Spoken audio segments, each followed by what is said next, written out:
Hello students, दृष्टा success academy online classes में एक बार पुनः आपका स्वागत है। मैं विशाल सर एक बार पुनः आपका स्वागत करता हूं। मेरे वे स्टूडेंट जो कि ग्रेजुएशन सेकंड सेमेस्टर के स्टूडेंट्स हैं और अंग्रेजी विषय उन्होंने मेजर या माइनर सब्जेक्ट के रूप में चयन किया है, उनके लिए मैंने वीडियोस दिए हैं। यूनिट फर्स्ट जो फॉर्म्स ऑफ पोइट्री है वो मैं करवा चुका हूं। अब आपकी कुल मिलाकर 8 यूनिट हैं, जिसमें कि सेकंड यूनिट जो है और थर्ड यूनिट जो है अभी मैं उसको विराम दे रहा हूं, क्योंकि उसको मैं सोचता हूं कि विद क्वेश्चंस आपको समझाऊं तो ज़्यादा अच्छा रहेगा। तो मैं क्वेश्चन अभी बना रहा हूं आपके लिए। फ़िलहाल मैं यूनिट नंबर 4 स्टार्ट करता हूं, जो कि पोइट्री की आपकी है। यूनिट नंबर 4 पोइट्री, जिसमें कि हम कुछ पोइम्स के बारे में पढ़ेंगे। और आप सबको पता है, अगर आप आगरा यूनिवर्सिटी के स्टूडेंट हैं, डॉक्टर भीमराव अम्बेडकर यूनिवर्सिटी के स्टूडेंट हैं, तो आपकी परीक्षा ओएमआर बेस्ड होने वाली है। तो जब ओएमआर बेस्ड क्वेश्चन परीक्षा होनी है तो फिर उस हिसाब से उसकी तैयारी करेंगे। तो आज जो यूनिट 4 में पहली जो पोएम है वह विलियम शेक्सपियर के द्वारा रचित है। और विलियम शेक्सपियर की बात करें तो विलियम शेक्सपियर एक मास्टर ड्रामेटिस्ट हैं और एक मास्टर सोनेटियर हैं। ठीक, तो पहले थोड़ा सा हम विलियम शेक्सपियर के बारे में जान लेते हैं, उसके बाद उनकी ये पोएम को मैं समझाऊंगा। और मैं इस प्रकार से आपको पोएम को समझा दूंगा कि आपको पूरी पोएम एक बार में लर्न हो जाएगी। फिर कहीं से भी पोएम से क्वेश्चन आएगा, आप बड़ी ही आसानी के साथ आंसर दे पाएंगे। बस आप लास्ट तक मेरे साथ बने रहिए और ध्यान से सुनते रहिए। विलियम शेक्सपियर साहब की बात करें तो विलियम शेक्सपियर साहब का जन्म जो है वो माना जाता है 26 अप्रैल 1564 को हुआ था, स्ट्रेटफोर्ड अपॉन एवन नामक स्थान पर। 26 अप्रैल 1564 को स्ट्रेटफोर्ड अपॉन एवन, ठीक है ना साहब। जब शेक्सपियर साहब 18 वर्ष के थे तब इन्होंने विवाह किया एने हैथवे नामक महिला से, जिनकी उम्र उस समय 26 वर्ष की थी। किसकी? एने हैथवे की। और शेक्सपियर साहब की 18 वर्ष। इस विवाह में उनको 3 संतानें हुई। एक का नाम था सुसैन, हेमनेत और जुडेथ, ठीक है ना। शेक्सपियर साहब को बार्ड ऑफ एवन भी कहा जाता है। ये सब क्वेश्चंस मैं दूंगा आपको ओमर बेस्ड। इन्होंने अपने जीवन काल में 154 सोनेट्स लिखी हैं और 38 प्लेज लिखे हैं, ठीक है ना। और 23 अप्रैल सन 1616 को 52 वर्ष की उम्र में इनका निधन हो गया। कई जानकार ये मानते हैं कि इनका जन्म 23 अप्रैल 1564 को हुआ और इनका बैप्टिज्म जो है वो 3 दिन के बाद 26 अप्रैल 1564 को हुआ। इसलिए कई जगह आपको 23 अप्रैल 1564 भी मिल सकता है और कई जगह 26 अप्रैल 1564। तो आप कंफ्यूज ना हो, ठीक है ना। दोनों ही अगर देखा जाए तो क्रिश्चियनिटी कैलेंडर के हिसाब से तो 26 अप्रैल है, एक सेरेमनी होती है न्यूबॉर्न चाइल्ड को बैप्टाइज की, तो उस हिसाब से 26 हुआ अप्रैल और वैसे 23 अप्रैल, ठीक है साहब। तो अगर हम बात करें इस सोनेट की, तो ये एक पोएम सोनेट है। मैंने आपको फॉर्म्स ऑफ पोइट्री बताए हैं, उसमें सोनेट मैंने आपको पढ़ाई है।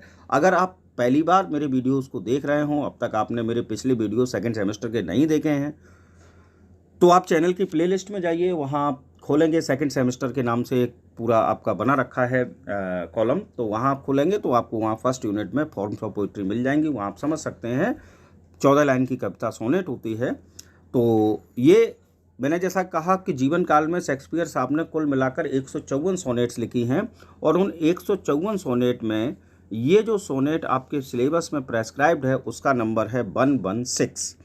क्या नंबर है साहब? 116, यानी कि 116वीं सोनेट। ठीक, शेक्सपियर साहब की सोनेट्स का पब्लिकेशन जो है वो 1609 में हुआ है, 1609 में। और इनकी जो सोनेट कलेक्शन है उनका टाइटल था सोनेट्स, ठीक है ना। ये सोनेट्स जो हैं वो 2 व्यक्तियों को इन्होंने संबोधित की हैं, एक तो मिस्टर WH, ठीक, और दूसरी की है और दूसरी जो पर्सन है उनका नाम है डार्क लेडी, ठीक। तो अगर हम बात करें इस सोनेट की 116 जो आपके सिलेबस में प्रेस्क्राइब्ड है, इसको मिस्टर WH जो हैं उनको इन्होंने डेडिकेट किया है। क्वेश्चन पूछा जाता है, to whom this sonnet let me not to that marriage of true minds is dedicated to, तो मिस्टर WH आप लोग याद रखें, ठीक है ना। तो सोनेट नंबर 116 है और मिस्टर WH को ये क्या की गई है? डेडिकेट की गई है, चलिए अब हम सीधा इधर उधर की बात न करते हुए सीधा पोएम पर आते हैं और फिर पोएम आपको समझाने का प्रयास करते हैं। पहली लाइन को समझिए, एक एक लाइन को समझते हुए चलते हैं। Let me not to the marriage of true minds admit impediments. Let me not to the marriage of true minds admit impediments. देखिए, एडमिट शब्द जो है उसका अर्थ होता है एक्सेप्ट यानी कि स्वीकार करना, और इम्पेडिमेंट्स का मतलब होता है बाधाएं। ठीक, ध्यान से समझते रहिए। एडमिट शब्द जो है, जो यहाँ आया है आपका एडमिट शब्द का मीन्स होता है आपका स्वीकार करना, और इम्पेडिमेंट्स का मतलब होता है बाधाएं। अब मैं आपको इस पोएम का मीन समझाता हूँ, इस लाइन का मीन समझाता हूँ। शेक्सपियर साहब की अगर बात करूँ इस पोएम की, तो इसमें ये कहना चाहते हैं, शेक्सपियर के अनुसार जो ट्रू लव होता है वह इस संसार की सबसे बड़ी शक्ति होती है, ग्रेटेस्ट पावर है। ठीक, आगे वो कहते हैं ऐसी कोई ऑब्स्टेकल बाधा नहीं है जो कि दो सच्चे प्रेम करने वाले लोगों के मस्तिष्क के मिलन को रोक सके। ठीक, ध्यान समझना। शेक्सपियर साहब कहते हैं कि इस दुनिया में सबसे ज़्यादा शक्तिशाली क्या है? सच्चा प्रेम। और इसलिए वो कहते हैं इस संसार में ऐसी कोई भी बाधा नहीं है, इम्पेडिमेंट जैसा कि मैंने कहा था बाधा, ऐसी कोई भी बाधा नहीं है जो कि दो सच्चे प्रेम करने वाले व्यक्तियों के मस्तिष्क के मिलन को रोक सके। यहाँ मैरिज का मीन्स है मिलन। तो दो सच्चे प्रेम करने वाले लोगों के मस्तिष्क के मिलन को रोक सके, ऐसी संसार में कोई भी बाधा नहीं है। ठीक, अब देखिए दूसरा पॉइंट, यहां से आगे शेक्सपियर कहते हैं love is not love which alters when it alteration finds. Love is not love which alters. तो लेखक अपनी बात को आगे बढ़ाते हुए कहता है, शेक्सपियर आगे लिखते हैं, love is not love which alters when it alteration finds. Alteration का मतलब होता है परिवर्तन, चेंज। तो शेक्सपियर साहब कहते हैं वह प्रेम नहीं होता, वह प्रेम नहीं होता जो कि परिवर्तनशील शक्तियों के सामने परिवर्तित हो जाए। वह प्रेम नहीं होता जो कि बुरे समय आने पर या विपरीत परिस्थितियों के आने पर परिवर्तित हो जाए। ठीक साहब, अल्ट्रेशन फाइंड्स। और अगली लाइन और बहुत खूबसूरत है, और bends with the remover to remove. ना ही सच्चा प्रेम जो है वह कभी भी समाप्त होता है समस्याओं के सामने, साथ ही साथ उन व्यक्तियों के सामने जो कि शारीरिक या भौतिक शक्ति का प्रदर्शन करते हों, ऐसे व्यक्तियों के सामने भी, यानी कि रिमूवर के सामने भी सच्चा प्रेम रिमूव नहीं होता, क्योंकि सच्चा प्रेम क्या है? डिवाइन है, दैवीय है। फिर से समझ लीजिए इस पूरी 4 लाइन का अर्थ क्या है। शेक्सपियर कहते हैं कि let me not to the marriage of true minds admit impediments. अर्थात शेक्सपियर के अनुसार सच्चा प्रेम इस संसार में सबसे अधिक शक्तिशाली होता है। इस संसार में ऐसी कोई भी बाधा नहीं है जो कि सच्चे प्रेम करने वाले दो व्यक्तियों के मस्तिष्क के मिलन को रोक सके। वो आगे कहते हैं love is not love which alters when it alteration finds, यानी कि वह प्रेम नहीं होता जो कि परिवर्तन की स्थिति आने पर परिवर्तित हो जाए, यानी किसी लाभ के लिए, किसी हानि के लिए, किसी फायदे के लिए या किसी भय के लिए वह प्रेम नहीं होता, वह झूठा प्रेम होता है। आगे कहते हैं और bends with the remover to remove, या वे लोग जो कि सच्चे प्रेम के खिलाफ होते हैं, शक्तिशाली लोग, चाहे वो सांसारिक शक्ति के मालिक क्यों ना हों, लेकिन ऐसे लोगों को में भी इतनी शक्ति नहीं होती कि सच्चे प्रेम में बाधा डाल सकें या उसको रिमूव कर सकें। ठीक, ये हो गई आपकी 4 लाइनें, पहला स्टैंजा हुआ ये। चलिए अब दूसरी 4 लाइनों की बात कर लेते हैं। शेक्सपियर साहब कहते हैं O no it is an ever fixed mark. Shakespeare सच्चे प्रेम की तुलना करते हैं, कैसे करते हैं? एवर फिक्स्ड मार्क से। तो शेक्सपियर कहते हैं कि प्रेम जो है वह तो एक कभी ना परिवर्तित होने वाले मार्ग की तरह है, जो कहाँ होता है? नदी पर होता है, समुद्र के किनारे होता है, और ये क्या बताता है, ये साहब ये बताता है कि पानी का लेवल कहाँ तक है। तो वही बात वो कहते हैं कि सच्चा प्रेम जो है वह तो एवर फिक्स्ड मार्क की तरह है। कैसे?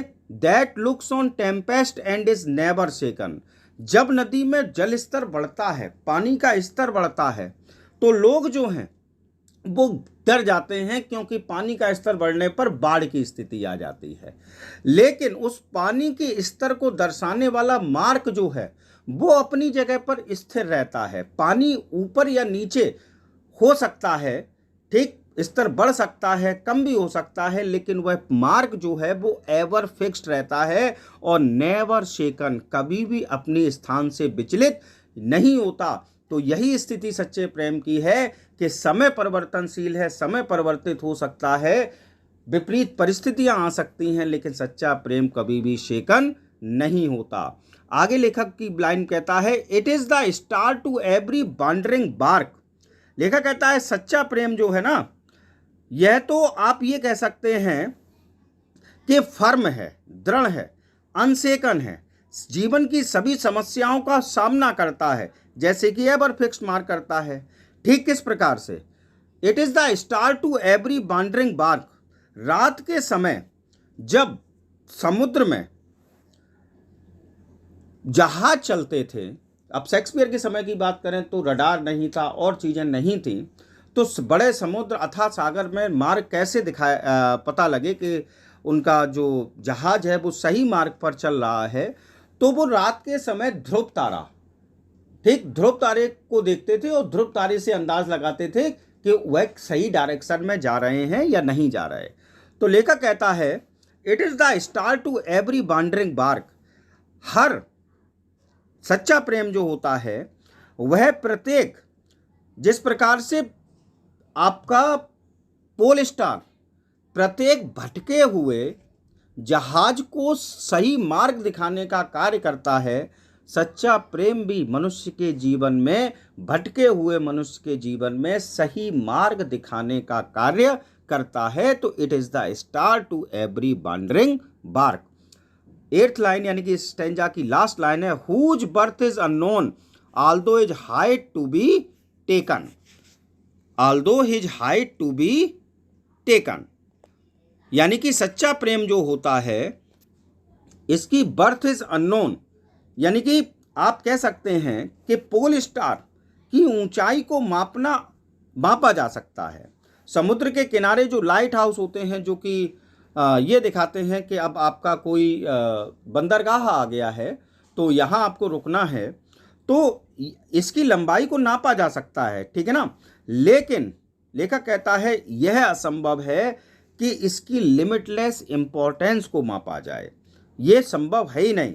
तो उसी प्रकार से सच्चा प्रेम जो होता है वो भटके हुए कंफ्यूज्ड लोगों को उनके सही मार्ग पर लाने का कार्य करता है। ठीक, बर्थ इज अननोन, उपयोगिता इसकी अननोन है, आप नहीं माप सकते, हालांकि इसकी ऊंचाई को मापा जा सकता है। यही सच्चा प्रेम है जिसकी उपयोगिता को मापा ना जा सके, क्योंकि ये प्रत्येक व्यक्ति के जीवन में, उस भटके हुए व्यक्ति के जीवन में सही मार्ग दिखाने का कार्य क्या करता है? सच्चा प्रेम करता है। चलिए आगे बढ़ते हैं। 3rd स्टेंजा बहुत अच्छा स्टेंजा है। लव्स नॉट टाइम्स फूल।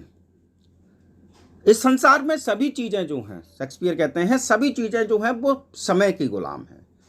इस संसार में ऐसी कोई चीज नहीं है जो समय की गुलाम ना हो, क्योंकि समय निकलने पर, समय बढ़ने पर हर चीज का समापन निश्चित है। तो लव्स नॉट टाइम्स फूल, लेकिन सच्चा प्रेम जो है शेक्सपियर के अनुसार वह समय का गुलाम नहीं है। दो रेजी लिप्स एंड चीक्स, हालांकि शारीरिक सुंदरता की चीजें, चाहे वे गुलाबी गाल हों, चाहे गुलाबी ओठ हों, चाहे गाल हों, ये सब समय के गुलाम हैं और शारीरिक सुंदरता समय बढ़ने के साथ साथ कम हो जाती है। कैसे होती है? Within his bending sickle's compass कम।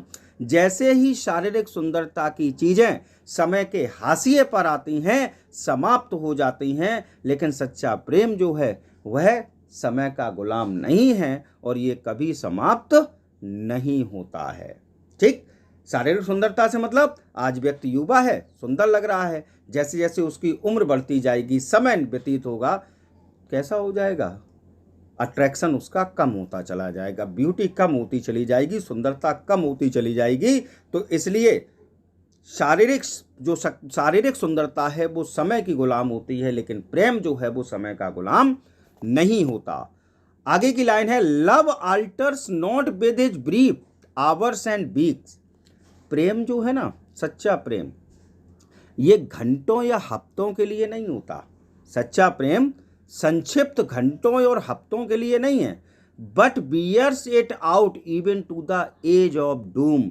सच्चा प्रेम तो वो होता है जो कि प्रलय के दिन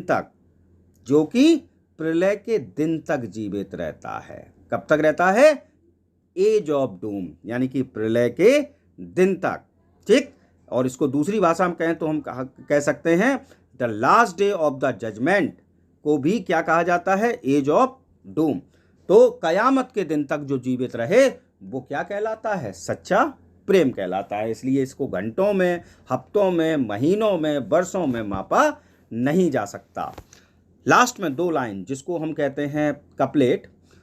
तो कपलेट में क्या कहते हैं शेक्सपियर साहब? बहुत खूबसूरत कपलेट है ये। शेक्सपियर का आप कहते हैं, if this be error and upon me prove I never write nor no man ever love. बहुत खूबसूरत लाइन है।